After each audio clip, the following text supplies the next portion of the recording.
Hello everyone. Before we begin, don't forget to hit that like button and subscribe. Comment where you're watching from and what time it is right now. That's how YouTube keeps sending you more chilling stories like this. And now, let the night begin with Story 1. The campsite that was already set up. I still wake up sometimes thinking I can hear that tent zipper. It's been 3 months since I left those woods, but the sound follows me. That slow, deliberate zip from the inside of an empty tent. Let me back up. I'd been planning this solo camping trip for weeks.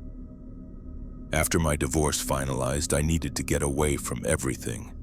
The lawyers, the divided furniture, the awkward silences when friends didn't know whose side to take. I booked a backcountry site at Redwood State Park, something remote where I could just exist without anyone expecting anything from me. The hike to Site 47 was brutal. 3 miles uphill with a 40-pound pack in August heat. I was drenched in sweat by the time I reached the coordinates on my GPS. But when I broke through the tree line into the clearing, my heart sank. There was already a tent there. Not just any tent, a vintage orange dome tent that looked like it belonged in a 1970s camping catalog. It was pitched perfectly in the center of the designated camping area, guy lines taut, rainfly secure. A circle of stones surrounded a cold fire pit with neat stacks of firewood beside it. I stood there for 10 minutes waiting for someone to emerge or call out a greeting. Nothing. The forest was absolutely silent except for the occasional creak of trees swaying overhead. I checked my reservation confirmation 3 times on my phone. Site 47, August 15 through 18, paid in full. I even had the printed permit in my pack. The nearest ranger station was back at the trailhead, but that meant a 3-hour round-trip hike just to sort this out. The sun was already getting low, and I was exhausted. I decided to set up my tent on the opposite side of the clearing and deal with it in the morning. As I unpacked my gear, I kept glancing at the orange tent. The fabric looked weathered but intact, no rips or patches. The zipper was pulled tight shut.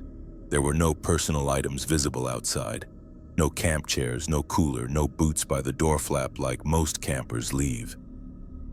I called out a few times. "Hello?" My voice echoed back from the trees, but the tent remained still. By the time I had my shelter set up and dinner cooking, the sun was setting. I'd convinced myself that whoever owned the orange tent had gone for a day hike and would return after dark. I'd introduce myself, explain the mix-up, and we'd figure it out like reasonable people. But as the temperature dropped and my campfire crackled to life, that tent stayed empty. I tried to read by headlamp, but I kept looking across the clearing. The orange fabric glowed faintly in my peripheral vision like a warning beacon. Around 10 p.m., I gave up and crawled into my sleeping bag. That's when I heard it. Zip, zip, zip. The sound was unmistakable. A tent zipper being pulled open from the inside. Slow, deliberate movements like someone trying not to wake their tent mate. I held my breath and listened. Footsteps on the pine needles, soft but distinct. Someone walking around the campsite. I heard the scrape of a pot being moved, the rustle of a tarp being adjusted. I called out softly. The sound stopped immediately. I waited 5 minutes. Then unzipped my door flap and peered out. The orange tent looked exactly the same.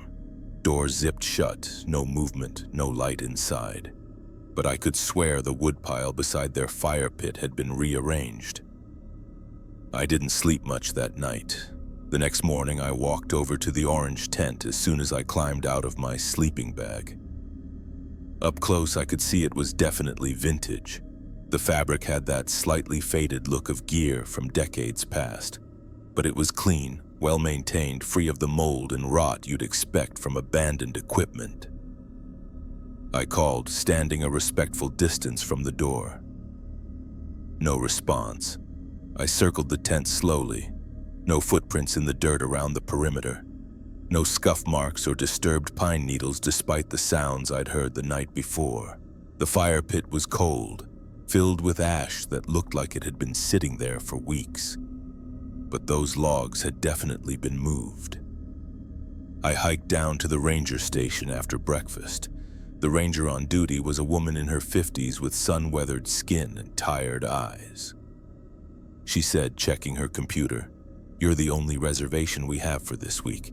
Have been for the past month, actually." I described the orange tent. Her brow furrowed as she clicked through screens. "That's weird," she muttered. "No one else checked in." She looked up at me. "I mean, their tent is there." "Huh. Could be someone camping illegally, I guess, though that's pretty unusual for Site 47. She made a note in her system. Tomorrow. I had 2 more nights booked. "Is it?" I asked. She shrugged. "It's pretty quiet generally. We get the occasional bear, but they usually leave campers alone if you store your food right." I couldn't exactly explain that I'd heard ghost zippers in the night. "Well, if they don't have a permit, they're the ones intruding, but I wouldn't worry about it." The hike back up gave me time to think. Old gear someone left behind, that made sense. Maybe the tent had been there so long I'd just assumed someone was actively camping. Maybe the sounds were just the fabric settling and the temperature change, or small animals investigating. But when I crested the hill back into the clearing, I stopped dead. The orange tent was gone. Completely gone. No tent, no stakes, no guy lines, just an empty patch of ground with a ring of slightly flattened grass where it had been. Even the firewood had vanished. I stood in the middle of the clearing, turning in slow circles. Had I imagined the whole thing? Heat exhaustion? Dehydration? But the flattened grass was real. Something had definitely been there. My hands were shaking as I dug my phone out of my pack. No service, of course. I was 3 miles from the nearest road, alone in the wilderness and apparently losing my mind. I spent the afternoon trying to convince myself I was overreacting. Maybe whoever owned the tent had come back while I was gone and packed up. Simple explanation. They'd probably been as confused about the reservation mix-up as I was. But there were no tire tracks at the trailhead, no footprints on the path, no sign that anyone had been there except me. That second night, I built my fire bigger and kept a flashlight in my sleeping bag. The forest felt different somehow, more watching, more aware. Every small sound made me freeze and listen. Around midnight, I heard voices, soft conversation drifting through the trees from the direction where the orange tent had been. A man and a woman talking in low, casual tones like they were sitting around a campfire. I couldn't make out words, but I could hear the rhythm of normal conversation. Questions and responses, occasional laughter. I lay perfectly still, straining to listen. The voices continued for maybe 20 minutes, then gradually faded until the forest was silent again. In the morning, I walked to the spot where I'd heard them. Nothing. No footprints, no ash from a fire, no impression in the grass where people might have sat. I packed up and hiked out a day early. 3 months later, I finally worked up the courage to call the ranger station and ask about Site 47. A different ranger answered, an older man with a gravelly voice. He said, "My blood went cold. Been closed for about 5 years now. Had some issues up there. Campers kept reporting disturbances, weird sounds at night. But I had a confirmed reservation," I said. Long pause. I heard him typing. "Sir, I'm not showing any reservations for Site 47 in our system. Not for August, not for any time this year." I still have the confirmation email.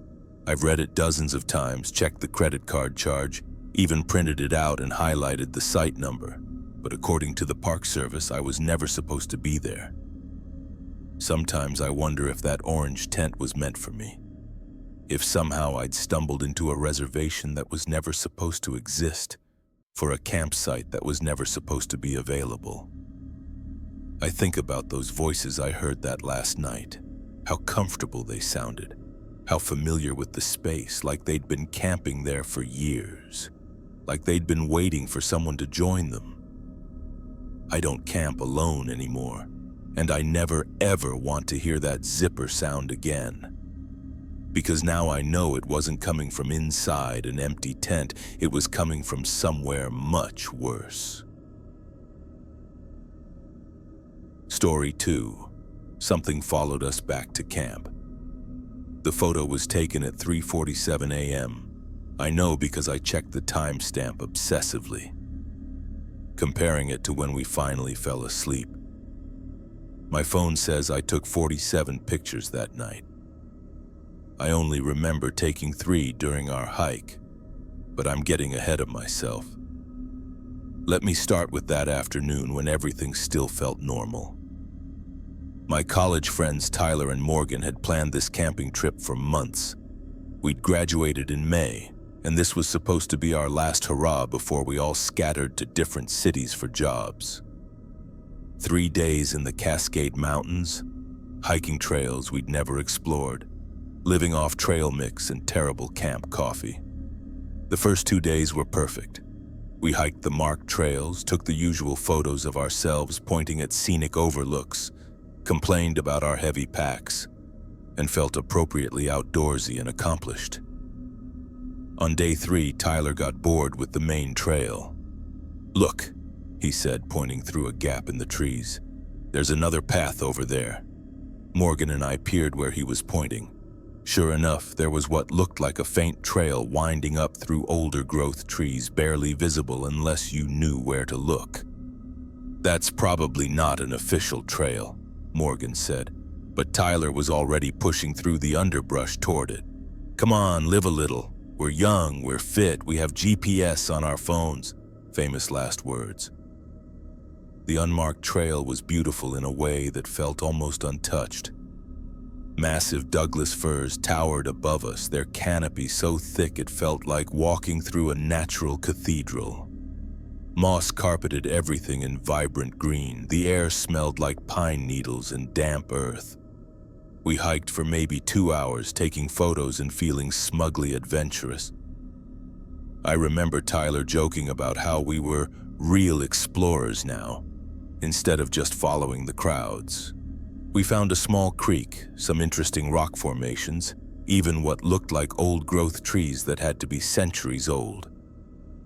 It was Morgan who suggested we turn back as the sun started getting lower in the sky. "We should head to camp," she said, checking her phone. Tyler wanted to keep going, but I backed Morgan up. We had dinner to cook, and none of us wanted to hike back to our campsite in the dark on an unfamiliar trail. The hike back should have taken 2 hours. It took 4. Not because we got lost. The trail was clear enough to follow, but something felt different. Wrong. Where the forest had felt peaceful and welcoming on the way in, now it felt like we were being watched. I kept looking over my shoulder, expecting to see another hiker behind us. The feeling was so strong that I made Tyler and Morgan stop twice so I could scan the trees behind us. "There's nobody there, Connor," Morgan said the second time, but her voice had an edge to it. That's when Tyler held up his phone. He'd been taking pictures throughout the hike, mostly candid shots of Morgan and me. But this one made my stomach drop. It was a photo of Morgan and me standing by the creek, smiling at the camera. Normal enough, except in the background, barely visible between the trees about 30 feet behind us, there was a figure.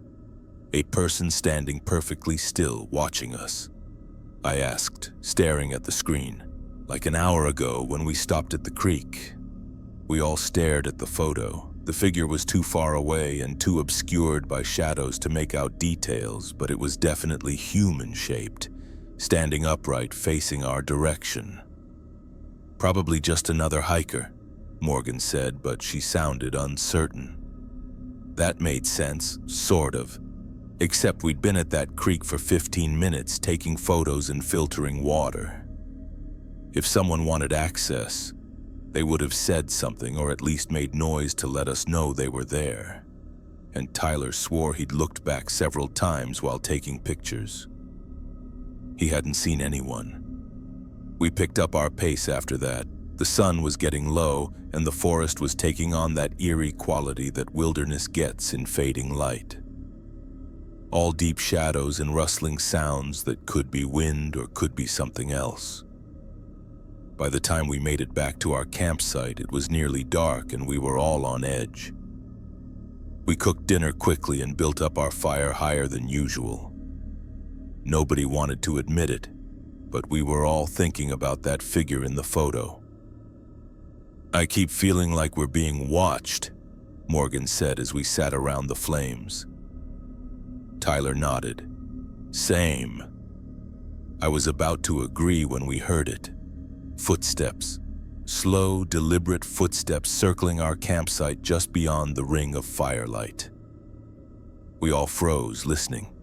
The steps were definitely human, too heavy and too rhythmic to be an animal. They moved in a wide circle around our camp, always staying in the darkness beyond where our fire could illuminate. Tyler called out. The footsteps stopped immediately. We waited in silence for maybe 5 minutes. Then the steps resumed, completing their circle and fading into the distance. Morgan whispered. "Absolutely not," I said. We sat by the fire for another hour, but the footsteps didn't return. Eventually, exhaustion won over paranoia, and we retreated to our tents. Tyler and Morgan shared a 2-person tent on one side of the fire pit.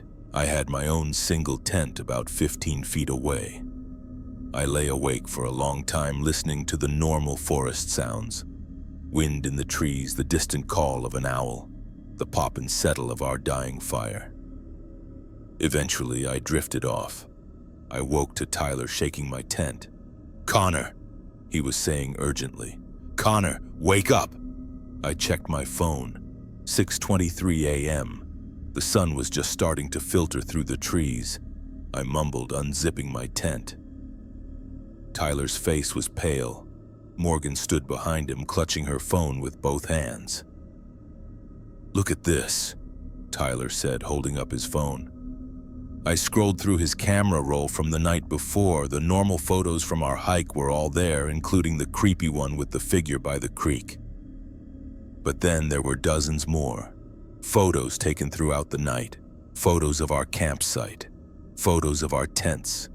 Photos taken from different angles around our fire pit, like someone had been walking in circles, documenting us. But the worst ones were the photos taken from inside my tent. Close-up shots of me sleeping. My face, my sleeping bag, the inside of my tent walls. The timestamps showed they'd been taken every hour or so throughout the night. "This is impossible," I said, scrolling frantically. "These are on your phone, but they're taken from inside my tent." "I don't know," Tyler said.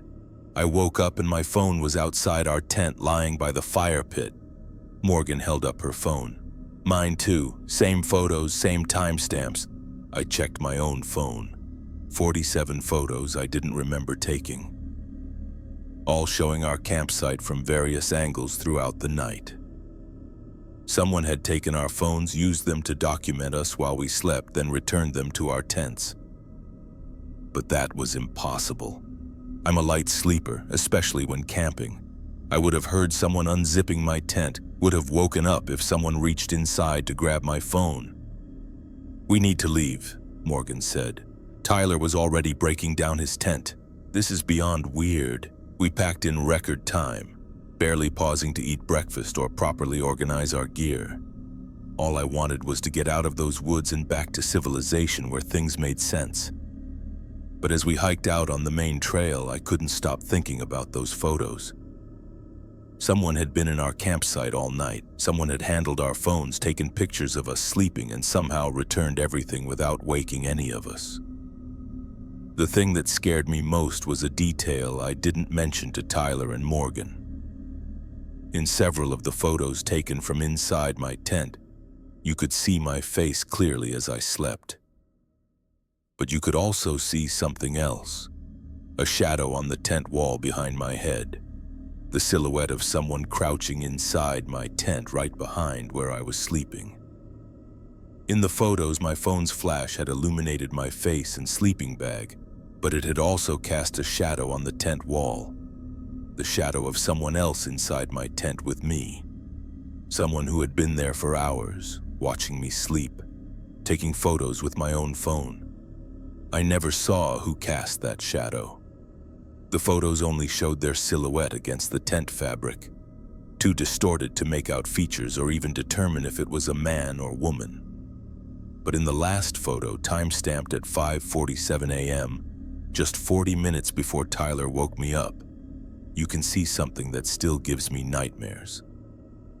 The shadow figure is reaching toward my sleeping bag, toward my face. Their hand is extended, fingers spread, just inches from touching me while I slept. We reported everything to the Park Service, turned over copies of the photos to the local police.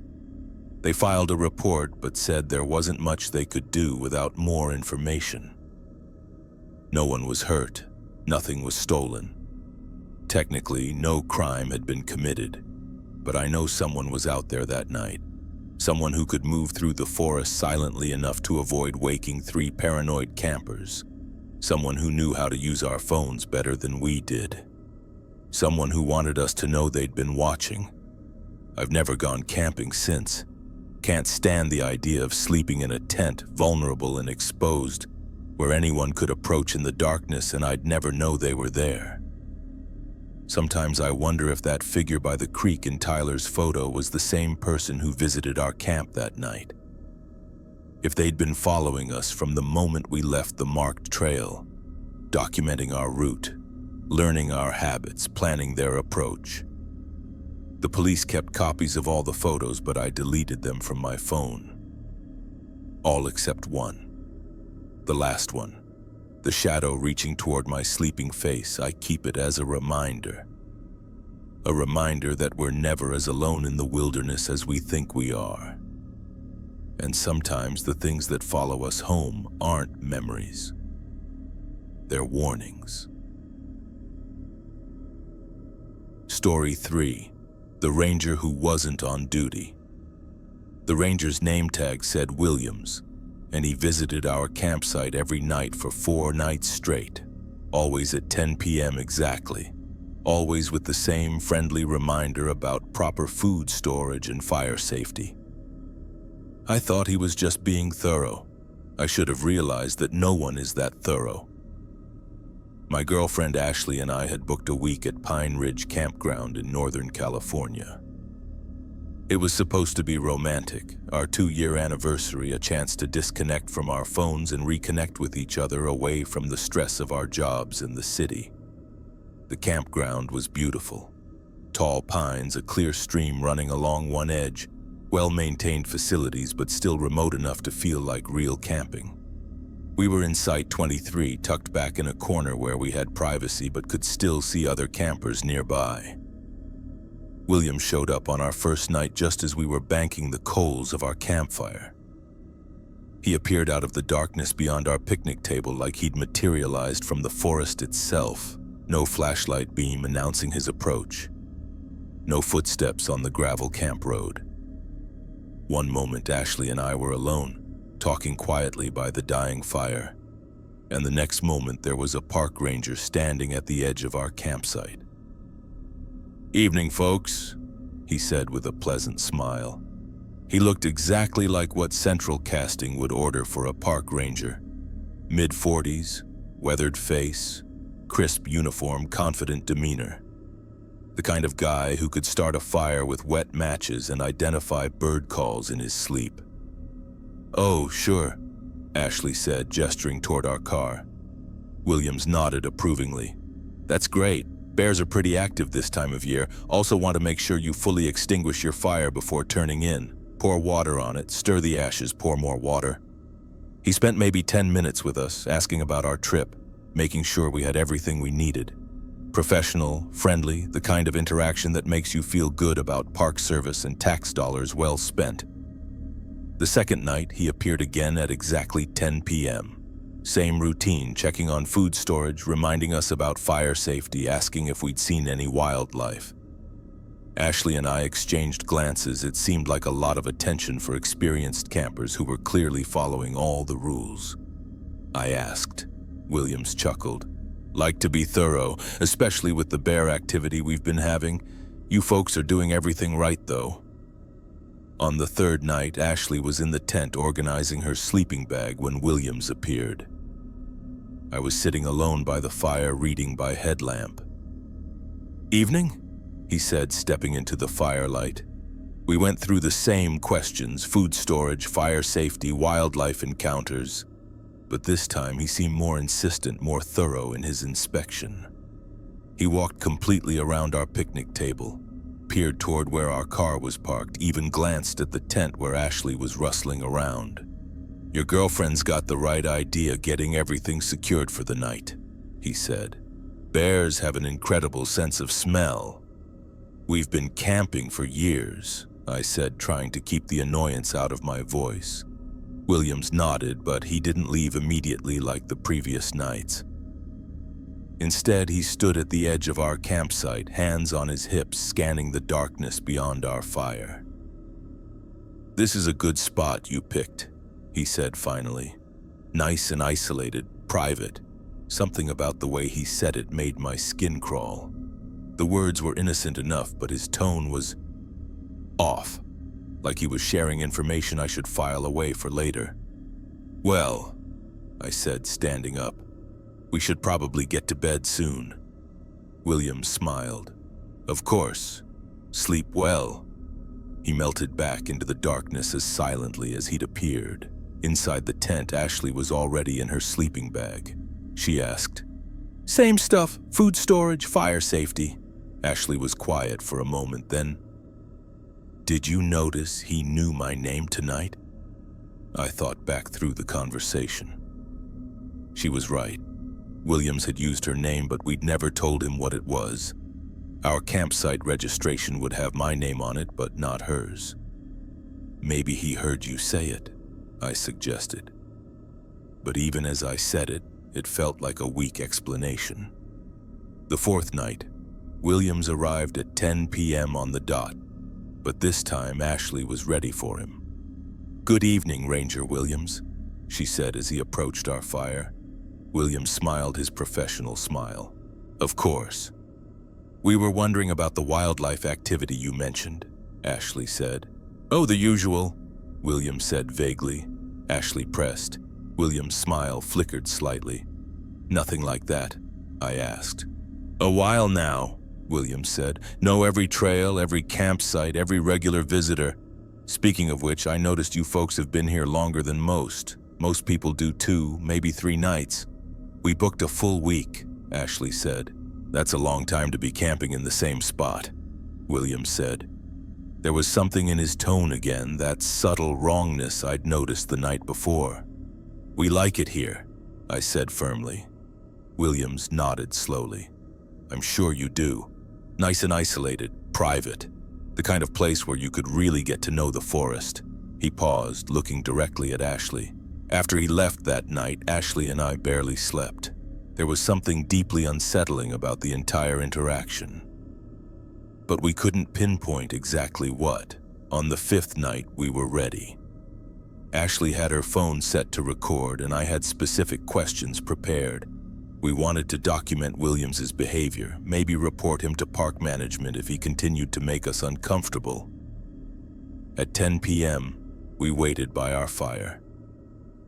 10:15, no Williams. 10:30, still nothing. At 10:45, we saw flashlight beams approaching through the trees, but this time it was a different ranger.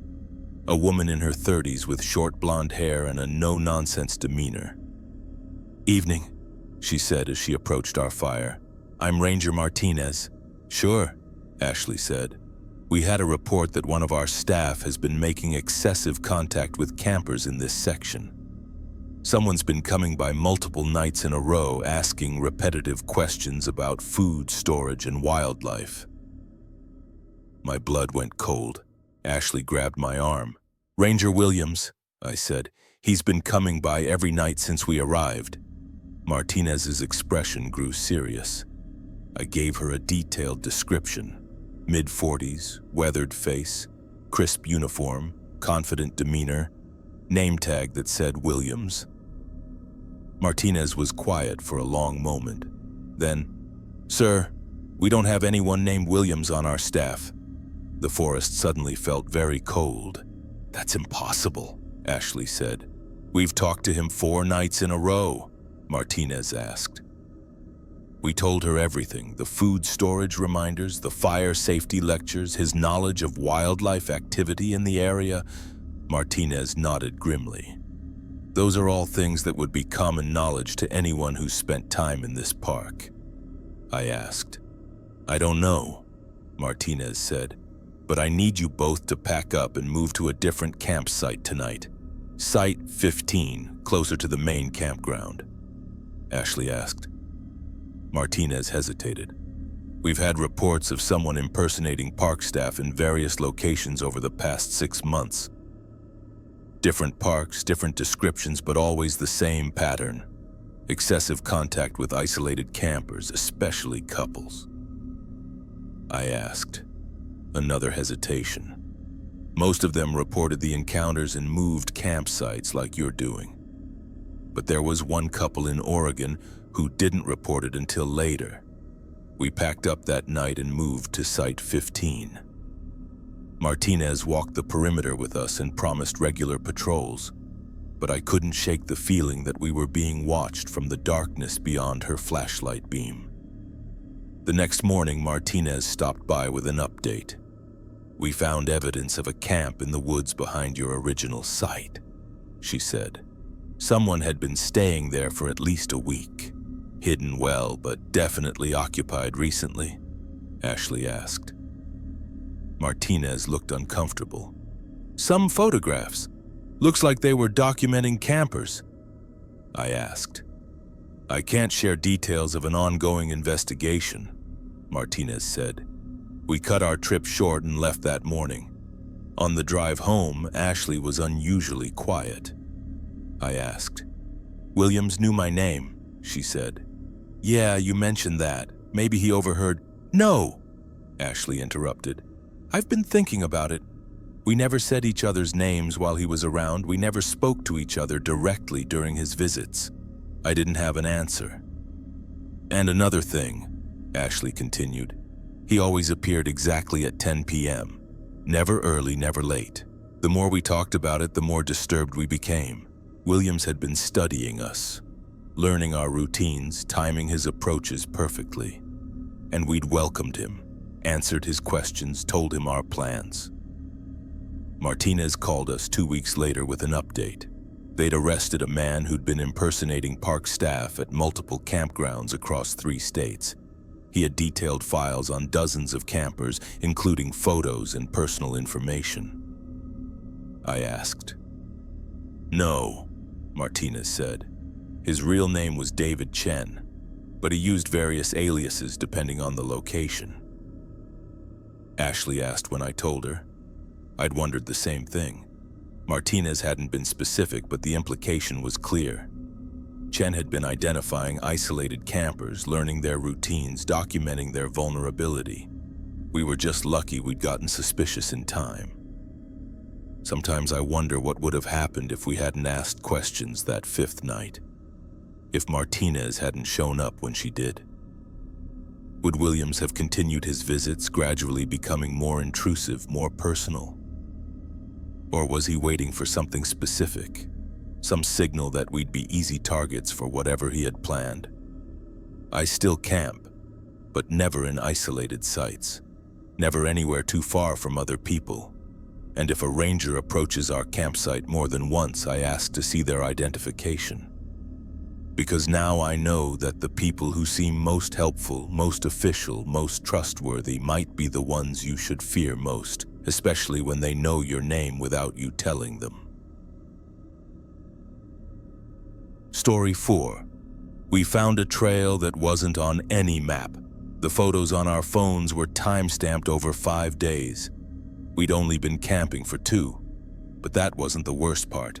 The worst part was that in every single photo we were asleep and someone else was taking the pictures. My boyfriend Derek and I had been dating for 8 months when we decided to take our first camping trip together. We'd hiked plenty of day trails around Seattle, but this was going to be our first real wilderness experience. 3 days in the Olympic National Forest with just our backpacks in a 2-person tent.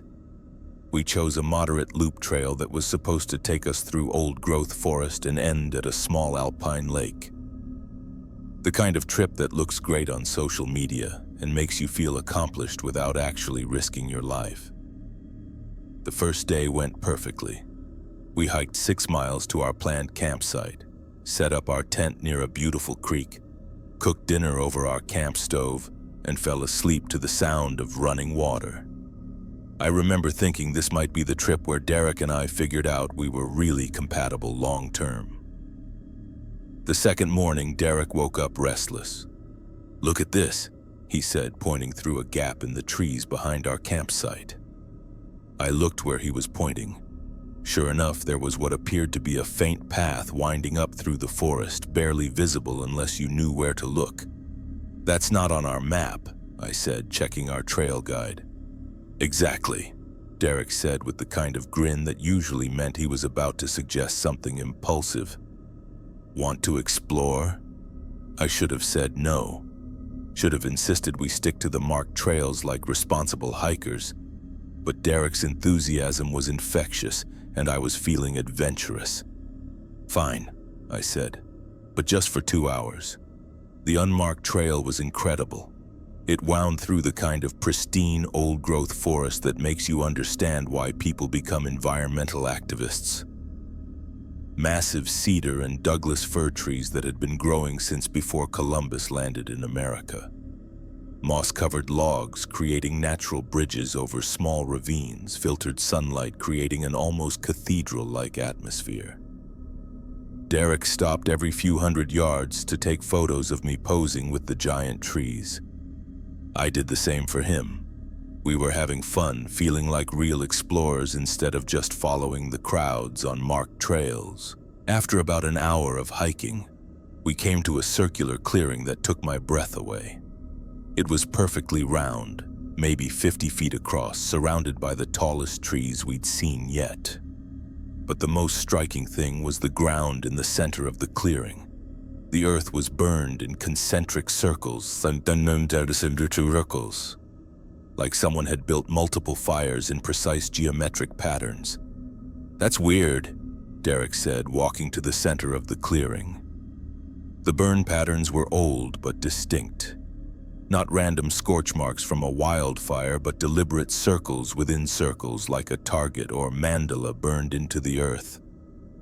"Maybe it's some kind of indigenous ceremonial site," I suggested, though the patterns didn't look like anything I'd seen in anthropology classes. Derek was taking photos of the burn patterns when I noticed something else that made me uneasy. The forest around the clearing was completely silent. No bird calls, no insect buzzing, no wind in the trees, just an oppressive quiet that felt unnatural. "We should go," I said. "Just a few more pictures," Derek said, crouching to get a close-up of the circular burns. "This is incredible." We spent another 15 minutes in the clearing. Derek documented the burn patterns from every angle while I took photos of the massive trees surrounding us. The silence continued to bother me, but Derek seemed fascinated by our discovery. When we finally decided to head back, Derek led the way toward where we'd entered the clearing. Except the trail wasn't there. "It was right here," Derek said, pushing through the underbrush where the path should have been. We walked the entire perimeter of the clearing twice, looking for any sign of the trail we'd followed. Nothing. Just dense forest in every direction, too thick to push through without serious bushwhacking. "This is impossible," I said, trying to keep the panic out of my voice. "There has to be a way out." Derek was checking his phone's GPS, but we were in a dead zone with no signal. The compass app showed our general direction, but without knowing exactly where we were, it wasn't much help. "Okay," Derek said, forcing calm into his voice. "We need to think logically." That made sense. We picked the direction that felt most downhill and started walking, pushing through underbrush and stepping over fallen logs. It was slow going, but at least we were moving. 2 hours later, we emerged into the circular clearing, the exact same clearing we'd just left. "That's not possible," Derek said, staring at the familiar burn patterns. "We've been walking downhill the whole time." I checked my phone.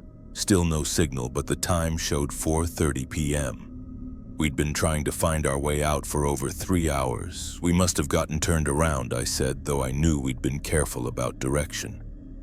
We chose a different direction and hiked for another hour. Dense forest, fallen logs, steep terrain that definitely felt like we were going downhill. And then we were back in the clearing again. Derek's face had gone pale. "This isn't possible. We're not stupid people." The sun was getting lower and the forest was taking on that eerie quality that wilderness gets as darkness approaches. We had maybe 2 hours of daylight left. "We need to stay calm," I said, though my own voice was shaking. "People get lost in the woods all the time," Derek asked. "We're not even supposed to be here. This trail isn't on any map." That's when I noticed our phones had been taking photos. I'd pulled mine out to check the time again when I saw the camera roll. Dozens of new photos I didn't remember taking. Photos of the clearing from angles I'd never shot. Photos of Derek and me walking through the forest, taken from behind as if someone was following us.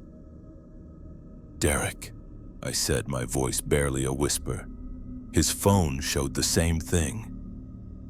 Pictures we hadn't taken, documenting our entire afternoon from the perspective of someone else. Someone who had been tracking our movements through the forest, but the timestamps were wrong. The photos showed dates spanning 5 days, even though we'd only been camping for 2 days total. "Look at this one," Derek said, showing me his screen. It was a photo of us sleeping in our tent, taken from outside through the mesh door. The timestamp showed it was taken at 2:17 a.m. the night before. Then another photo. Same angle, same tent, but this one was timestamped 3 days in the future. "This is impossible," I whispered. Derek scrolled through more images. All of them showed us sleeping in our tent, but the timestamps were scattered across a week. Some in the past, some in the future, all showing the same scene from slightly different angles. "Someone's been watching us," Derek said. As the sun set, we made a decision that probably saved our lives. Instead of spending another night in the forest trying to find our way out, we decided to stay in the clearing. At least it was open ground where we could see anyone approaching. We gathered firewood and built a large fire in the center of the burn patterns. The flames seemed to restore some of the normal forest sounds: insects buzzing, the distant call of an owl, wind in the treetops. Around midnight, Derek grabbed my arm. "Listen," he whispered. Footsteps, slow, deliberate footsteps circling our clearing just beyond the firelight. The same steady rhythm for what felt like hours, always staying in the darkness where we couldn't see. Derek called out. The footsteps stopped immediately, but we could feel eyes watching us from the darkness. Derek threw more wood on the fire, making the flames jump higher and cast more light into the surrounding trees. For just a moment, I thought I saw movement between the trunks, a figure stepping quickly back into deeper shadow. "We're not alone," I whispered. "I know," Derek said. "We stayed awake all night, taking turns feeding the fire and watching the tree line." The footsteps returned several times, always circling, always staying just out of sight. At first light, we packed up and chose a direction we hadn't tried yet. This time, instead of trying to go downhill toward our campsite, we decided to go uphill, hoping to reach a ridge where we might get cell signal or at least see where we were. After an hour of climbing, we heard something that made us both cry with relief. Voices, human voices calling our names. We crashed through the underbrush toward the sound and emerged onto the main trail we'd been hiking 2 days earlier. A search and rescue team was walking toward us, led by a park ranger. "There you are," the ranger said. "Your car's been in the parking lot for 3 days, I said. The ranger checked his watch. "It's Thursday afternoon." Derek and I looked at each other. We'd lost an entire day somewhere, a day that existed in the photos on our phones but not in our memories. The ranger examined our phones when we showed him the mysterious photos. His expression grew increasingly troubled as he scrolled through the images. He asked. Derek described the clearing with the burn patterns, the circular formation, the way we kept ending up back there no matter which direction we tried to leave. The ranger was quiet for a long moment. Then, "There's no clearing like that in this area. I've been working this forest for 15 years, and I know every landmark, every unofficial trail. But the photos were real. The timestamps were real. The day we'd lost was real. Sometimes the forest does things we can't explain," the ranger said finally, "especially in the old sections where the trees are really ancient. Indigenous groups have stories about places where time works differently, where the land itself can be." Derek asked. The ranger didn't answer directly. "The important thing is you're safe." On the hike back to our car, Derek and I barely spoke. We were both processing what had happened, trying to make sense of the impossible. It wasn't until we were driving home that Derek brought up the thing that had been bothering me too. "Those photos," he said. "What if they weren't predictions?" I knew what he meant, and it made my blood run cold. Derek was right to be worried. Since we got home, I've been having dreams about that circular clearing. Dreams where I'm walking through the forest, following a trail that isn't on any map, heading toward those concentric burn patterns. And every morning when I wake up, there are new photos on my phone. Photos of me sleeping. Photos of Derek beside me in bed. Photos taken from inside our apartment, from angles that should be impossible. The timestamps show they were taken in that clearing, in a place that doesn't exist, on days that haven't happened yet. I think we brought something back with us from those woods, something that's still documenting us, still watching, still waiting. And I'm starting to think that trail we found isn't really gone. It's just waiting for us to find it again. Story 5. The tent beside ours was empty all week. The tent was a bright blue dome, perfectly pitched with military precision. For 6 days it sat 15 feet from our campsite, complete with camping chairs, a cooler, and a fire ring full of fresh ash. But I never saw a single person go in or out of it, not once. My family, my wife Rachel, our 8-year-old daughter Emma, and I had booked a week at Meadowbrook Campground for what we hoped would be our annual summer tradition. It was Emma's first real camping experience, and we wanted everything to be perfect. We'd packed s'mores supplies, nature identification books, and enough outdoor games to keep an active kid entertained for days. Our site was number 18, nestled among tall pines with a decent view of the lake. When we arrived on Sunday afternoon, Site 17 was already occupied by the blue tent. Everything about it suggested experienced campers. High-quality gear, efficient setup, camp chairs positioned perfectly for the morning sun. "Looks like we have neighbors," Rachel said as we unpacked our minivan. I walked over to the property line between our sites, thinking I'd introduce ourselves and maybe coordinate mealtime so our cooking smells wouldn't bother each other. But nobody was around the blue tent, despite clear signs of recent activity. The fire ring contained gray ash and partially burned logs that looked like they'd been doused recently. 2 camp chairs were positioned around it, slightly damp with morning dew. A cooler sat beside the picnic table, secured with bungee cords exactly the way experienced campers do to keep raccoons out. I called out. No response.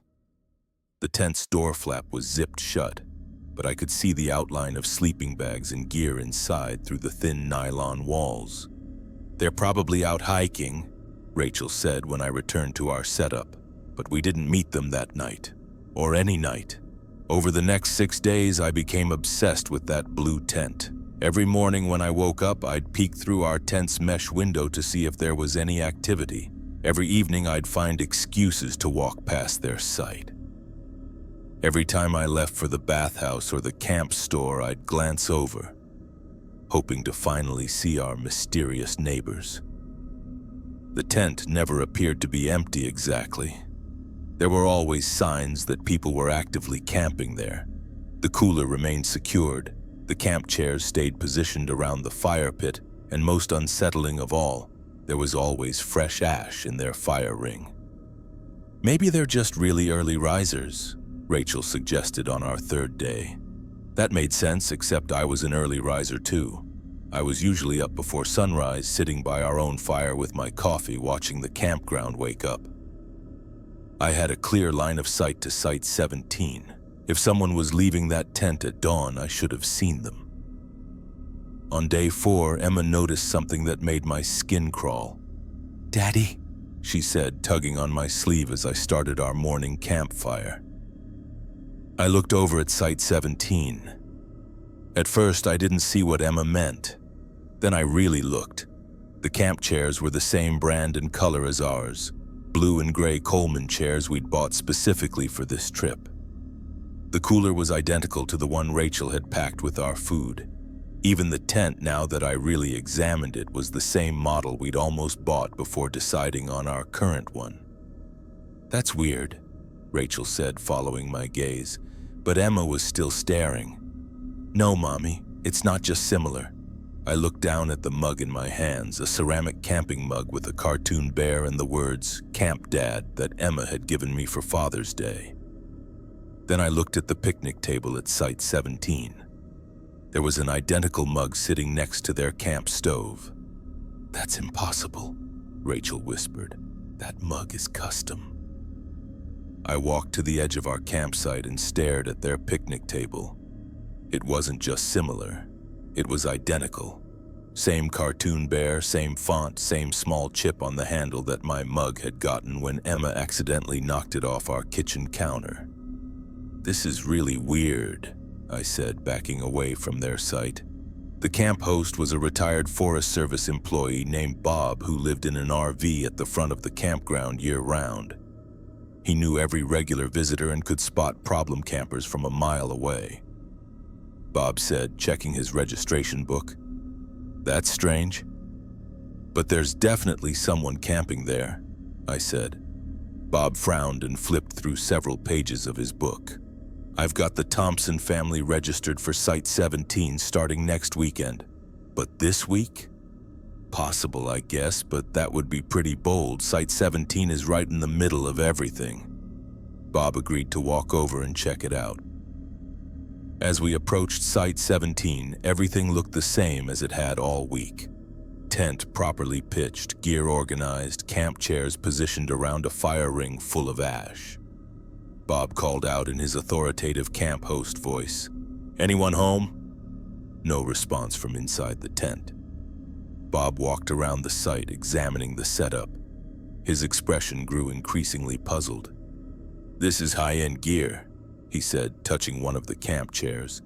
He pointed to small details I'd missed. The camp chairs had a thin layer of dust on the armrests, like they had been sitting unused for weeks. The cooler, while properly secured, felt light when Bob tested its weight.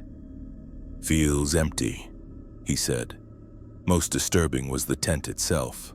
While it looked occupied from a distance, up close you could see that the sleeping bags inside hadn't been disturbed. They were arranged too perfectly, like a display model in a camping store. Bob asked. Bob checked his registration book again. The previous registered camper for Site 17 was 3 weeks ago. Bob didn't have an answer. That evening, I couldn't concentrate on our family activities. While Rachel helped Emma roast marshmallows, I kept glancing at Site 17, hoping to finally see movement or activity. Around 9 p.m., just as we were getting Emma ready for bed, I saw something that made me freeze. There were shadows moving inside the blue tent, two human-shaped silhouettes against the tent walls, moving around inside like people getting ready to sleep. I could see them arranging sleeping bags, organizing gear, settling in for the night. "Rachel," I whispered urgently. But by the time she looked over, the shadows had stopped moving. The tent looked as still and empty as it had all week.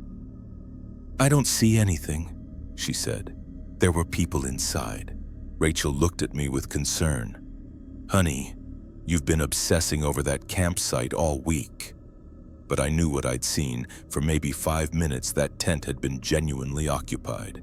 Then, as if someone had flipped a switch, it went back to being empty. I decided to stay up and watch. After Rachel and Emma fell asleep, I sat by our dying campfire with a clear view of Site 17. I was going to figure out what was going on, even if it took all night. Around 11 p.m., I heard voices. Soft conversation coming from the direction of the blue tent.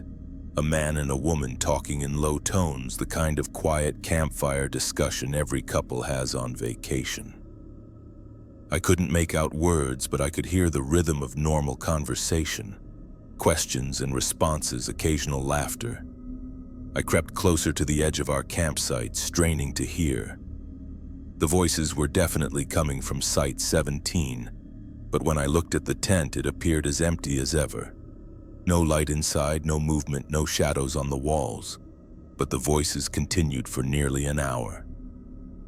The next morning, our last day at the campground, I woke up before sunrise as usual. But this time, something was different. The blue tent was gone. Not just empty, completely gone. No tent, no gear, no camp chairs, no cooler. Site 17 looked like no one had been there in weeks. I walked over to investigate.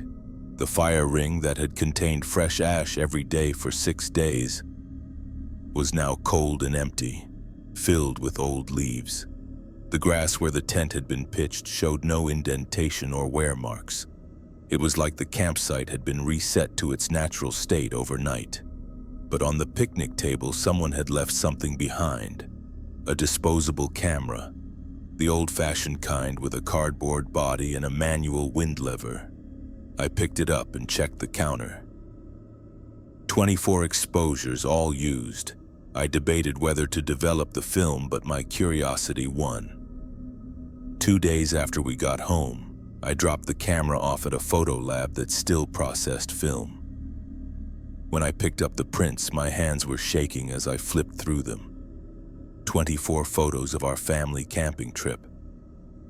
Pictures of Rachel, Emma, and me setting up our tent, cooking meals, playing games, sitting around our campfire. Every major moment from our week in the woods. But they were all taken from Site 17. From angles that showed someone had been positioned at that blue tent, watching us, documenting our entire vacation.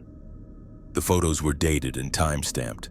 They started Sunday afternoon when we arrived and continued through each day of our trip. Someone had been there the whole time, in that empty tent, recording our family vacation. The last photo in the roll was taken the night before we left. It showed all 3 of us sleeping in our tent, taken from outside through our mesh window. But here's what still keeps me awake at night. The timestamp on that final photo showed it was taken at 2:47 a.m. I know for certain I was awake at that time, sitting by our fire watching Site 17. I was staring directly at that blue tent when the photo was taken. The tent that wasn't there. The tent that had never been there. But someone was inside it, watching us sleep, taking pictures of my family. I've never developed a rational explanation for what happened at Meadowbrook Campground, but I know one thing for certain. We weren't alone that week. Something was camping beside us, documenting us, sharing our vacation in ways we never realized. And sometimes late at night, I wonder if it's still following us, still watching, still taking pictures. Story 6. I heard my wife calling for help, but she was right beside me. Her voice was desperate, terrified, begging me to find her. But Lauren was right there next to me in the tent, sleeping peacefully. I could reach out and touch her, could hear her quiet breathing, could see her shape in the dim light filtering through our tent walls. So why was she screaming my name from somewhere deep in the forest? Lauren and I had planned this anniversary camping trip for months, 5 years of marriage, and we'd never done anything more adventurous than a weekend at a bed and breakfast. But we were both feeling restless, craving something that would remind us why we'd fallen in love in the first place. A week of hiking, campfires, and disconnecting from the world seemed like exactly what we needed. We chose Whispering Pines State Park in northern Michigan, remote enough to feel like real wilderness, but with enough amenities that 2 inexperienced campers wouldn't get themselves into serious trouble. Our campsite was tucked back in a grove of massive white pines, isolated enough that we couldn't see other campers, but close enough to the main loop that we didn't feel completely cut off. The first 2 nights were perfect. We hiked during the day, cooked simple meals over our camp stove, and sat by our fire talking about everything and nothing. Lauren seemed more relaxed than she'd been in months, and I remembered why I'd married this woman who could make me laugh even when she was complaining about mosquitoes.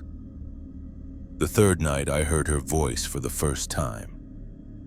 I'd woken around 2 a.m. to use the bathroom. Lauren was sleeping deeply beside me, curled up in her sleeping bag with just her dark hair visible above the fabric. I grabbed my headlamp and quietly unzipped the tent door, trying not to wake her. That's when I heard it, faint but unmistakable, coming from somewhere in the forest beyond our campsite. "Michael!" Lauren's voice. Panicked, desperate, pleading. I spun around and looked back at our tent. Lauren was still there, still sleeping, her breathing steady and peaceful. But the voice came again, more urgent this time. "Michael, please!" My heart was pounding as I played my headlamp beam across the tree line. I called softly. The forest fell silent immediately. I stood there for 5 minutes, listening, but heard nothing except normal night sounds. Wind in the pines, the distant call of an owl, the rustle of small animals in the underbrush. Back in the tent, I lay awake staring at Lauren's sleeping form. I'd heard her voice clearly, distinctly, not a dream, not my imagination, her voice calling my name from the darkness, but she was right there. Right beside me, hadn't moved all night. In the morning, I almost convinced myself it had been a dream after all. Lauren asked as she started our camp stove for coffee. "Great," I lied. "Like a rock. I love how quiet it is out here." I didn't mention the voice. What would I say? That I'd heard her calling for help while she slept beside me? That made no sense, and Lauren was already nervous about camping in such an isolated area. No point in freaking her out over something that was probably just my imagination. But the second night, it happened again. This time I woke around 3 a.m. to the sound of Lauren sobbing my name from somewhere in the forest. Not just calling, sobbing like she was hurt or terrified or lost. "Michael, where are you? I can't see anything." I sat up in my sleeping bag and looked at Lauren. She was sleeping on her side, facing away from me, breathing slowly and evenly. I could see the rise and fall of her shoulders under her sleeping bag, but her voice continued from the forest. "Michael, something's wrong!" This time I was fully awake, completely alert. This wasn't a dream or sleep confusion. I was hearing Lauren's voice, clear as if she were standing 10 feet away, begging me to help her, while Lauren slept peacefully beside me. "Lauren," I whispered, shaking her shoulder gently. She stirred but didn't wake up. "Lauren, wake up," I said more urgently. From the forest, "Michael, please."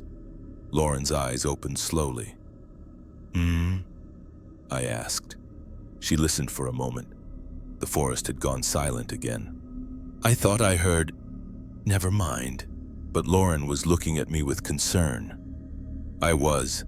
My whole body was trembling with adrenaline and confusion. "I'm fine," I said. The third night, Lauren heard it too. We'd gone to bed around 10 p.m. after spending the evening by our campfire talking about maybe extending our trip an extra day. Lauren had seemed completely relaxed, happier than I'd seen her in a long time. Around 1 a.m., we both woke to the sound of someone screaming. Not just calling or sobbing this time, screaming in absolute terror. "Michael, help me!" The voice was coming from multiple directions at once, like surround sound speakers hidden in the trees around our campsite. Lauren bolted upright in her sleeping bag. Of course I heard it. But even as she said it, we both realized something that made no sense. The voice screaming for help was Lauren's voice, her exact voice, her inflection, her way of pronouncing my name. "That's my voice," Lauren whispered, her face pale in the glow of my headlamp. The screaming came again from what sounded like 3 different locations around our campsite. "Michael, where are you?" Lauren grabbed my arm. "That's impossible. That's my voice, but I'm right here." I didn't have an answer. We sat in our tent listening to Lauren's voice, unmistakably hers, calling my name in desperation from the darkness surrounding us.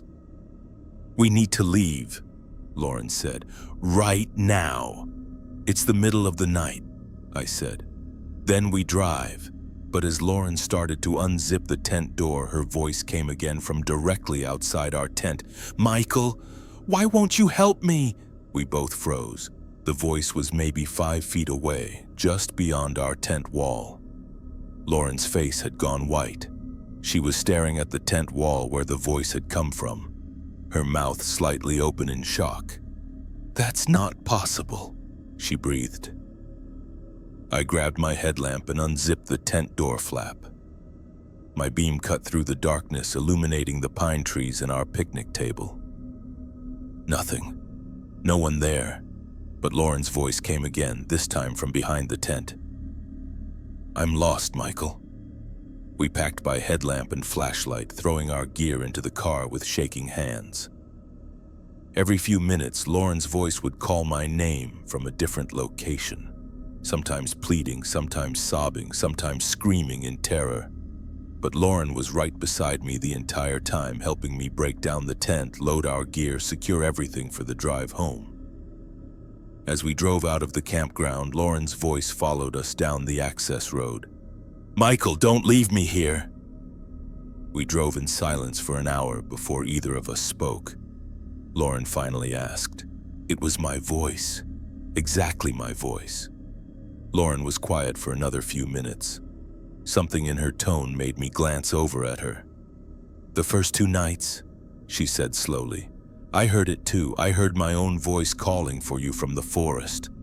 My blood went cold. Every night, starting the first night we were there, I'd wake up and hear myself calling your name, begging you to help me, because it didn't make sense. I pulled over at a gas station and turned to face her fully. "Lauren, I heard it too. All 3 nights. I know."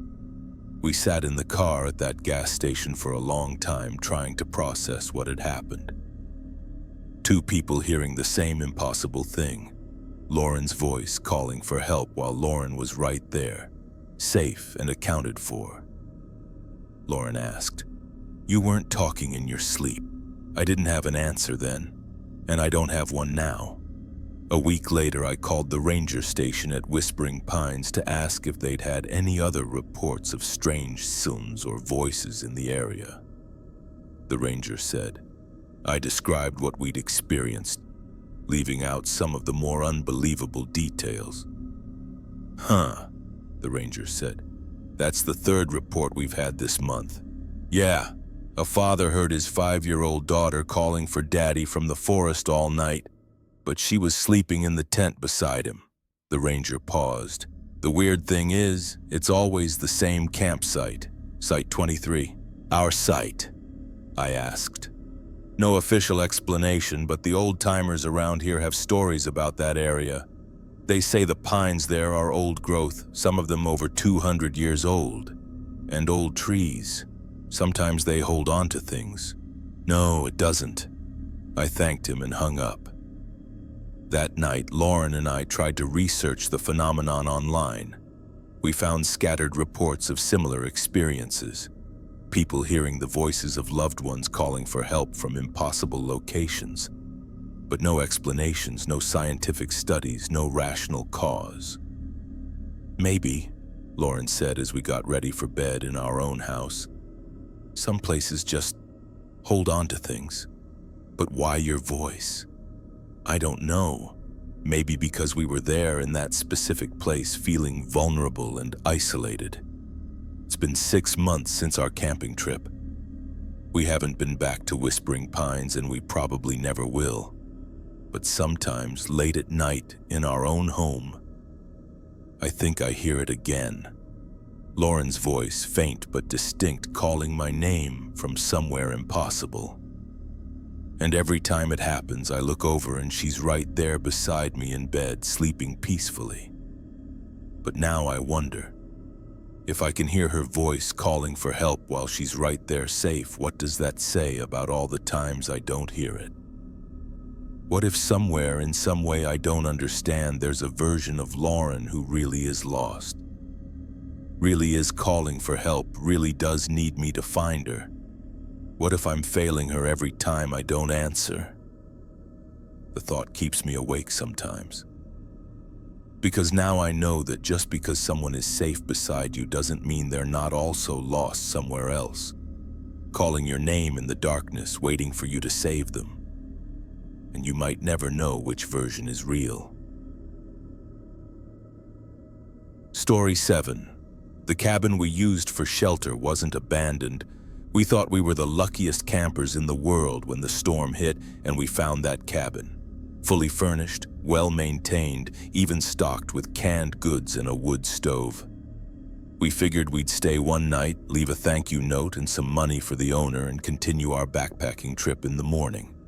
But on the third morning, we found our thank you note had been returned to our backpacks. My hiking partner Jake and I had been planning this backcountry trip for months. 5 days deep in the Cascade Wilderness, following trails that barely showed up on maps, camping in spots where you might not see another human for days. We were both experienced hikers in our 20s, confident in our abilities and prepared for anything the mountains could throw at us, except apparently a late-season storm that rolled in with no warning on our third day. We'd been hiking since dawn, making good time on a ridge trail that offered incredible views of distant peaks. The weather forecast had called for clear skies all week, so when dark clouds started building on the western horizon, we figured it was just a typical afternoon thunderstorm that would pass quickly. We were wrong. The storm hit like a freight train. Within 30 minutes, we went from comfortable hiking weather to sideways rain, howling wind, and temperatures that dropped 20 degrees. Our rain gear was good, but not for this kind of sustained assault. "We need to find shelter," Jake shouted over the wind. We'd been hoping to reach our planned campsite before dark, but that was still 4 miles away through increasingly treacherous terrain. In conditions like these, trying to set up a tent would be nearly impossible, and even if we managed it, we'd spend a miserable night getting soaked and hypothermic. That's when we saw the cabin. It appeared through the trees about a quarter-mile off the main trail, tucked into a small clearing surrounded by old-growth firs. A solid log structure with a metal roof, covered porch, and what looked like a brick chimney. I asked, pulling out our waterproof trail guide. Jake checked his GPS coordinates. We stood in the pouring rain, debating our options.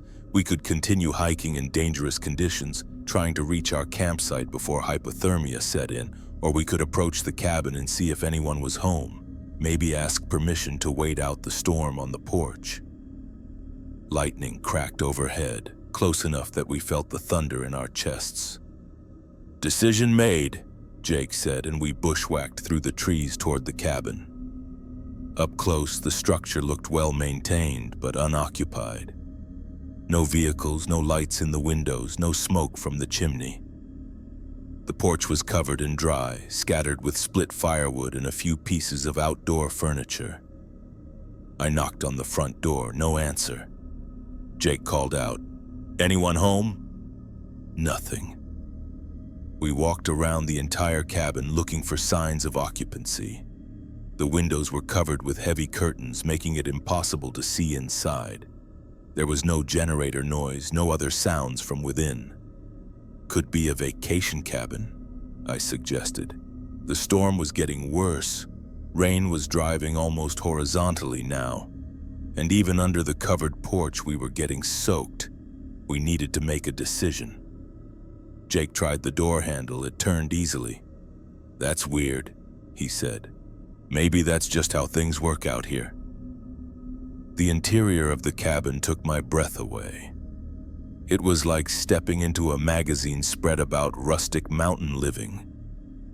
Solid log walls, a stone fireplace with a wood stove insert, comfortable furniture arranged around a large braided rug. The kitchen was compact but fully equipped. Propane stove, refrigerator, even running water from a hand pump at the sink. "This place is incredible," Jake said, setting down his pack. He was right. Everything was clean and well organized. Fresh firewood was stacked beside the stove. The refrigerator was empty but clean inside, like it had been recently cleared out. Canned goods lined shelves in the kitchen: soup, beans, coffee, basic staples. "Look at this," I said, finding a guest book on the coffee table. The entries went back several years, all from grateful hikers who'd used the cabin for emergency shelter. Most stays were one night, people caught by sudden weather or equipment failures. Everyone left thank you notes and small amounts of money. "Definitely emergency shelter," Jake concluded. We decided to stay. Outside, the storm showed no signs of letting up, and inside the cabin was warm, dry, and welcoming. We'd follow the same protocol as previous visitors. One night, leave a thank you note and some cash, move on in the morning. I got a fire going in the wood stove while Jake explored the cabin more thoroughly. One bedroom with a double bed, a loft with 2 single bunks, a bathroom with a composting toilet, and that hand pump sink. Everything was functional and clean. "This is like winning the lottery," Jake said as we heated canned soup on the propane stove. Outside, the storm raged on. We spent the evening reading paperback novels we found on the bookshelf, playing cards and feeling grateful for our incredible luck. I slept better than I had in months. The next morning, the storm had passed, leaving behind crystal clear skies and that washed, clean smell that mountains get after heavy rain. We should have packed up and continued our hike, but Jake discovered something that changed our plans. "Look at this," he said, pointing to muddy footprints on the cabin floor near the front door. Fresh mud. Footprints that definitely hadn't been there when we went to sleep. "Maybe one of us tracked that in yesterday," I suggested. "These prints are pointing toward the door, not away from it." We followed the mud trail. It led from the front door, around the main room, and stopped at the kitchen area. Whoever had made the prints had walked through the cabin, spent some time in the kitchen, then apparently left the same way they came. Jake asked. I hadn't. I'd slept deeply, exhausted from the previous day's hike and stress. At 2 a.m., we searched the cabin for signs of what the midnight visitor might have been doing. Nothing seemed to be missing or disturbed. The canned goods were exactly as we'd left them. Our gear was untouched, but in the guest book someone had made a new entry. In handwriting that didn't match either of ours, someone had written, "Glad you found shelter from the storm." The entry was dated that morning. "That's pointed," Jake said, "but polite." We decided to respect the hint and pack up. But as we organized our gear, Jake noticed something else. He was right. The neat pile of split logs beside the wood stove had grown overnight. Someone had added fresh wood while we slept. Okay, that's genuinely weird, I admitted. But something felt off about the whole situation. We decided to hike out and continue our trip as planned, except we didn't. 2 miles from the cabin, Jake stepped wrong on a loose rock and twisted his ankle badly. Not broken, but definitely sprained enough that putting weight on it was agonizing. "I can't hike 4 more days on this," he said, sitting on a fallen log and examining his swollen ankle. The nearest trailhead was still 2 days away, and that was assuming Jake could walk at all. We had emergency supplies, but no way to call for help. We were in a complete dead zone for cell service. Jake asked. It made sense. The cabin had comfortable beds, running water, and shelter while Jake recovered. If his ankle got worse, we could reassess our options. The hike back to the cabin was slow and painful for Jake, but we made it by late afternoon. The place looked exactly as we'd left it. Door unlocked, everything tidy and welcoming. But that night, things got strange. I woke around 3 a.m. to the sound of someone moving around downstairs. Soft footsteps, the creak of floorboards, what sounded like someone organizing things in the kitchen. Jake was asleep in the bunk above me, snoring softly. His ankle was elevated and wrapped, and he'd taken pain medication that knocked him out completely. The sounds continued for maybe 20 minutes. Footsteps, cabinet doors opening and closing, the scrape of furniture being moved. In the morning, we found changes. The canned goods had been reorganized, sorted by type instead of randomly arranged. Fresh coffee had appeared in the kitchen, a bag of whole beans that definitely hadn't been there the day before. The firewood stack was fuller again. But most unsettling, there was a new note in the guest book. "Day 2, Jake asked, reading over my shoulder. We searched the entire cabin and found nothing. One door, windows that were clearly visible from inside, no basement or hidden passages. "Someone was in here while we slept," Jake said, "but they're being helpful." "Yeah, but they also entered our sleeping area without permission in the middle of the night." That afternoon, while Jake rested his ankle, I explored the area around the cabin more thoroughly. I found something that made my blood run cold.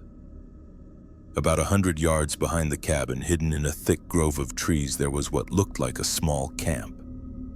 A tarp stretched between trees, a sleeping bag, personal items organized on a makeshift table made from a fallen log. Someone was living back there. Someone who had been watching the cabin and us closely enough to know about Jake's injury and our daily routines. I didn't tell Jake immediately. His ankle was improving and he was already anxious about our situation.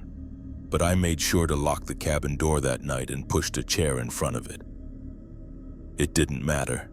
I woke the next morning to find the chair moved aside and the door unlocked again. A fresh entry in the guest book read, "Day 3. That's when we finally understood." This wasn't an emergency shelter maintained by the Forest Service or a hiking club. This was someone's private cabin, and we'd been squatting in their home for 3 days while they camped outside in the woods. "We have to leave," Jake said, testing weight on his ankle. "I'll have to." As we packed our gear, I found our original thank you note, the one we'd left after the first night, tucked into Jake's backpack. Someone had retrieved it from wherever we'd left it and returned it to us.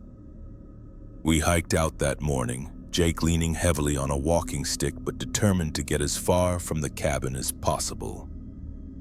Neither of us spoke much during the hike, both processing the realization that we'd been sharing living space with a stranger who could enter and exit the cabin at will while we slept. A week later, safely back home, I called the Forest Service to report the occupied cabin and ask about emergency shelter policies in that area.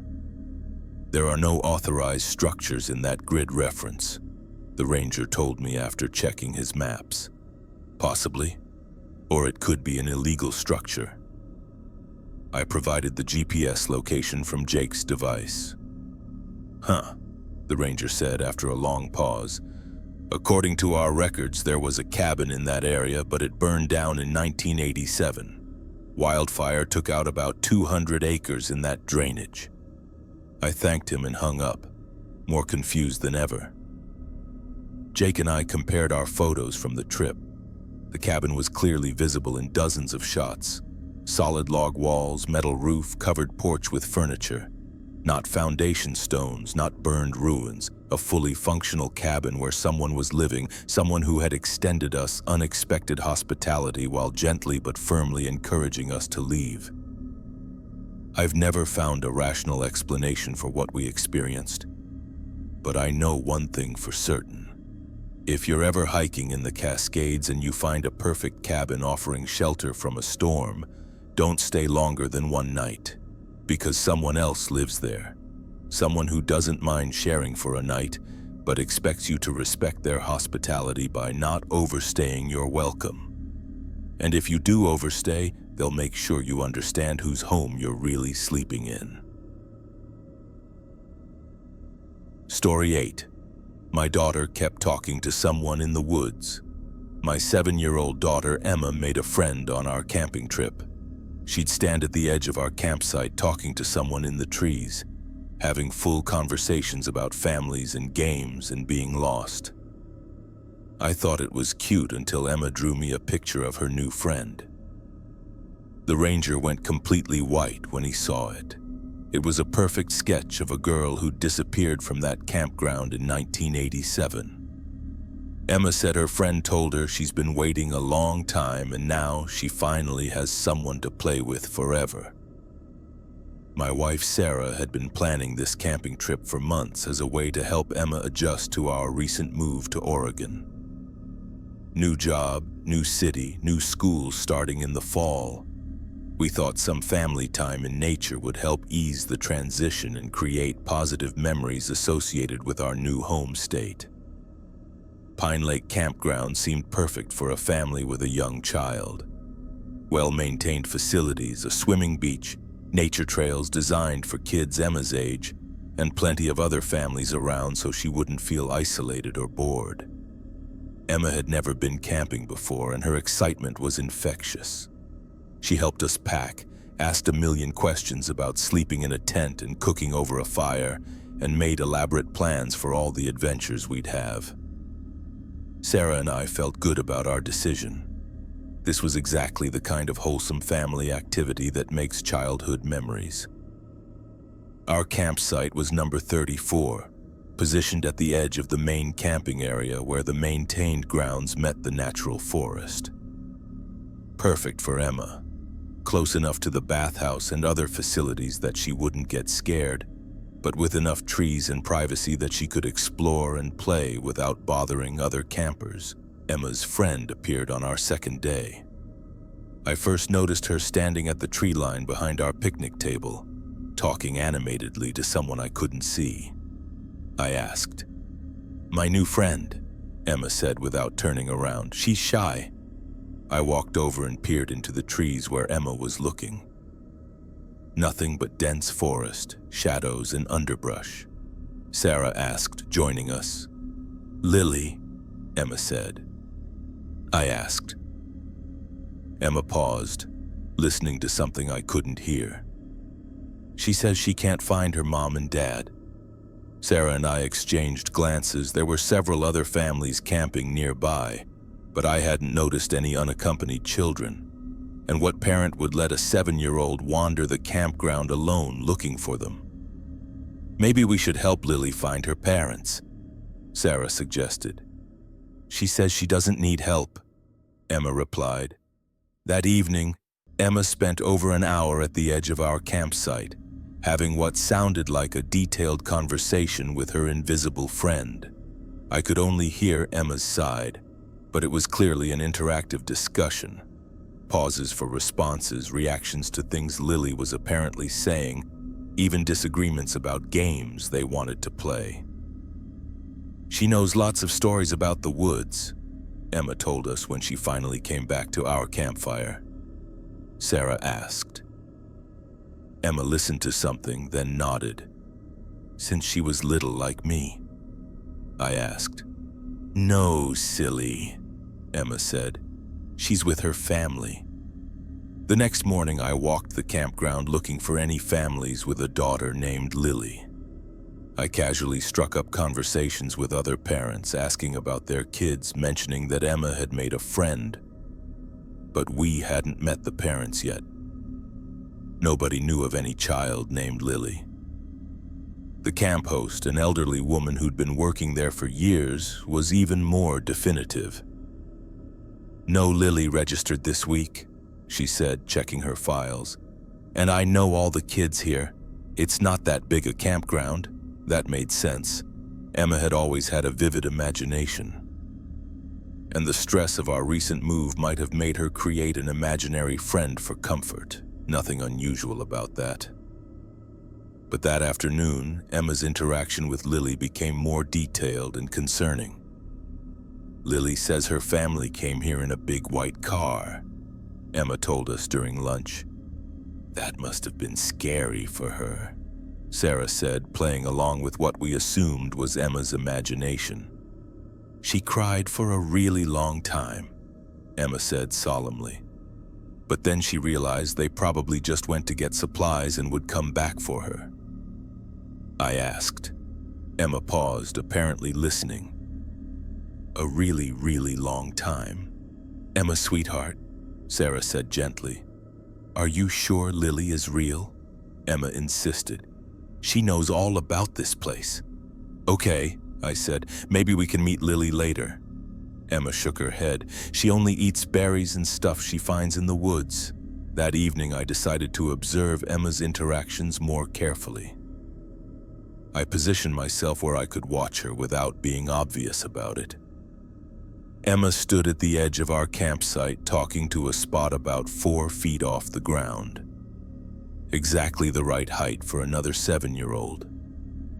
She gestured, nodded, even stepped aside at one point as if making room for someone to pass by. But I saw nothing. No movement in the trees, no indication that anyone was there. I asked when Emma returned to our fire. She's teaching me games that kids used to play a long time ago, Emma said. Like hopscotch, but with different rules. Emma started singing a simple tune I didn't recognize, with lyrics about flowers and sunshine and playing in the woods. It sounded like something from decades past, the kind of children's song that might have been popular when I was a kid or even before. That's a pretty song, Sarah said. Uh-huh, I asked. Emma's face grew serious, really, really much. That night, Sarah and I discussed the situation in whispers after Emma fell asleep. It's probably just the stress of moving, Sarah said. New environment, missing her old friends. But she's so detailed about it and consistent, maybe. Then we'd have heard about it. There would be search parties, police, Amber alerts. Sarah was right, of course. But something about Emma's interactions with Lily felt different from typical imaginative play. The next day, I asked Emma to draw me a picture of her friend. Emma worked on it for over an hour, using every crayon in her box with the focused concentration she usually reserved for important school projects. When she finished, she presented me with a detailed drawing that made my stomach drop. The picture showed 2 girls holding hands in front of trees. One was clearly Emma, blonde hair and pigtails, wearing the pink t-shirt she'd worn that day. The other girl had darker hair, was wearing what looked like old-fashioned clothes, a dress with puffy sleeves and Mary Jane shoes, and had large, sad eyes. But it was the level of detail that disturbed me. Emma had drawn Lily's face with careful attention to features, expression, even a small scar on her chin. This wasn't the typical stick figure drawing of an imaginary friend. This looked like a portrait of a specific, real person. Emma, this is a beautiful drawing, I said, trying to keep my voice normal. Can you tell me more about Lily's clothes? It's her favorite, Emma said. She says her mom bought it special for their camping trip. Oh, that's from when she fell down and hurt herself looking for her parents. I showed the drawing to Sarah privately. Her reaction was the same as mine. This was too detailed, too specific to be purely imaginative. Sarah asked, I don't know. The camp host's reaction was immediate and dramatic. Her face went completely white as she stared at Emma's drawing. She asked, her voice barely above a whisper. She says she's been talking to her at our campsite. Why? The camp host was quiet for a long moment, still staring at the drawing. Finally, can you come with me to the office? In the camp office, she pulled out a thick file folder and flipped through newspaper clippings and missing person flyers until she found what she was looking for. It was a missing child poster from 1987. The photo showed a 7-year-old girl with dark hair, wearing a dress with puffy sleeves.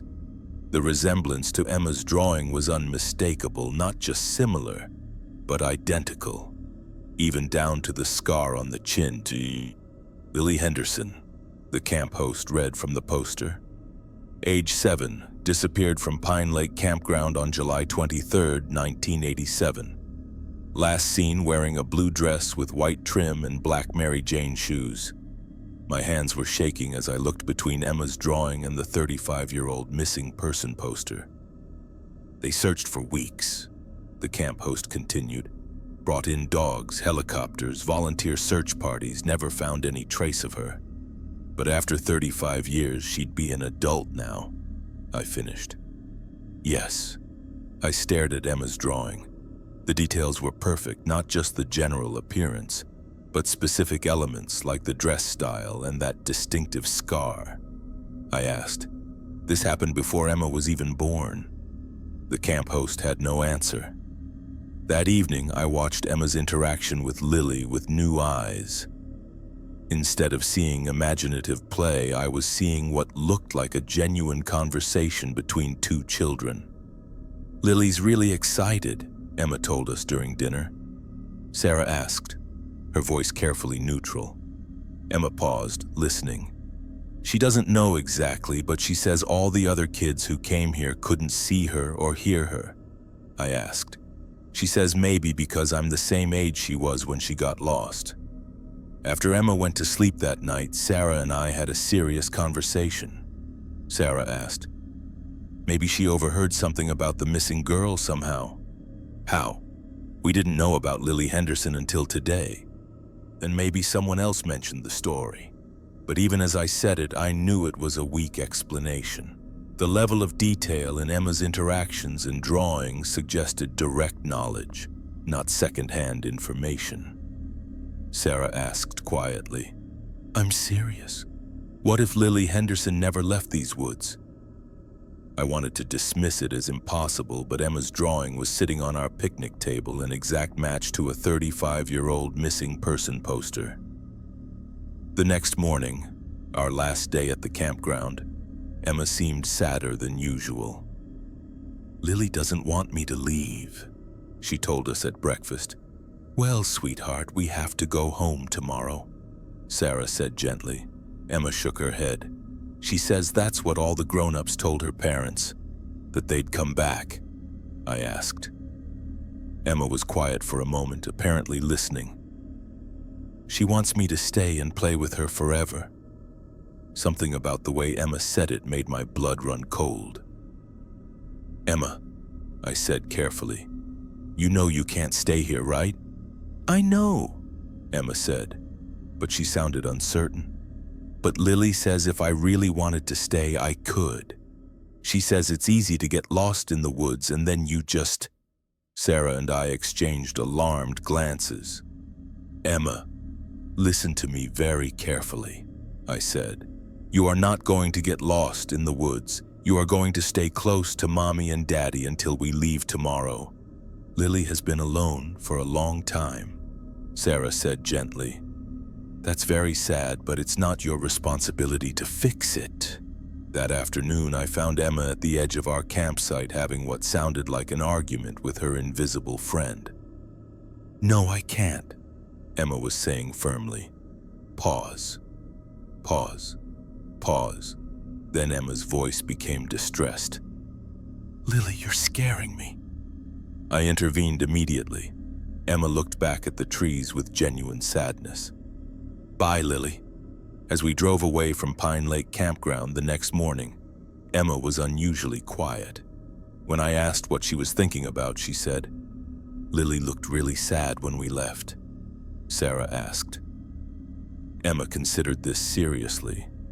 Part of me did. Lily knows so many fun games, and she promised to show me secret places in the woods. Because Lily felt different yesterday, not mean, but really, really sad and desperate. 6 months later, I called Pine Lake Campground to ask about the Lily Henderson case. "We don't really talk about that anymore," the camp host said. "But since you were involved, MBDE, there have been a few other incidents over the years, kids claiming to see and talk to a lost girl in the woods. Mostly harmless, kids having imaginary conversations like your daughter. But there was one case about 10 years ago where a 6-year-old girl wandered away from her campsite during the night." "No, just confused and scared." I thanked her and hung up, more disturbed than ever. Emma has never mentioned Lily again. She's adjusted well to our new life in Oregon, made friends at her new school, and seems to have forgotten entirely about her camping trip friend. But sometimes, late at night, I wonder about Lily Henderson, a 7-year-old girl who vanished into the woods 35 years ago and never found her way home. Who's been waiting all this time for someone to play with, someone to keep her company in whatever existence she's trapped in. And I wonder what might have happened if Emma had been a little lonelier, a little more vulnerable to the promise of eternal friendship in the beautiful, dangerous woods. Because based on Emma's final conversation with Lily, I don't think the missing girl just wants companionship. I think she wants someone to stay with her forever, someone to share her fate. Someone small enough and innocent enough to believe that getting lost in the woods could be an adventure instead of a tragedy. Emma came home with us, but I suspect Lily is still out there, still waiting by the campsite, still hoping the next 7-year-old who visits will be ready for a friendship that lasts forever. And that terrifies me more than any ghost story ever could.